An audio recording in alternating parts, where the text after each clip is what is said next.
नमस्कार, आपण पाहत आहात GS9 news. New high school Amthane येथे विद्यार्थी संसद नियुक्त।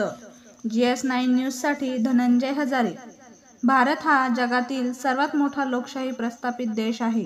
लोकशाहीचा मुख्य पाया म्हणजे निवडणूक।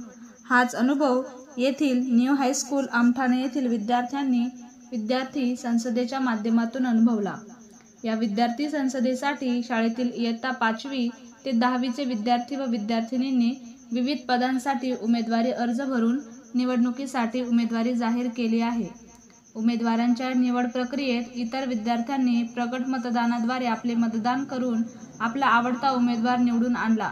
निवडलेल्या उमेदवारांमधून विद्यार्थी संसदेच्या प्रमुखपदी मुख्यमंत्री विशाल तायडे यांची नियुक्ती झाली, तसेच उपमुख्यमंत्री म्हणून सलोनी बिलवाल या विद्यार्थिनीची निवड करण्यात आली व सचिव म्हणून राजनंदिनी बनसोडे ही निवडणूक कडून आली। या निवडणुकीत शाळेतील Shri Hazare DG, Shri Nikalje SR, Shri Shinde BD, Shri Tadvi SS यांनी निवडणूक अधिकारी म्हणून कार्य पार पाडले। तसेच सर्व शिक्षक व शिक्षकेतर कर्मचारी यांनी निवडणूक कमिटीस मदत केली।